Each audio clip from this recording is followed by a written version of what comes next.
माझी अशी अपेक्षा होती की आदित्य ठाकरेंनी मी महाराष्ट्राचा पप्पू आहे असं प्रदर्शन हे करू नये अशी माझी अपेक्षा होती. कारण मला वाटत नाही की ते महाराष्ट्राचे पप्पू आहेत. मी काही त्यांना असं म्हणतही नाही.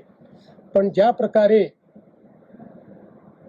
राहुल गांधींनी मोठी स्क्रीन लावून त्याच्यावर इकडून तिकडे येरझाऱ्या घालायच्या आणि खोदा पहाड और चूहा भी नहीं निकला अशा पद्धतीचं वक्तव्य करायचं, दुर्दैवाने तेच काल या ठिकाणी आदित्य ठाकरेंनी केलेलं आहे.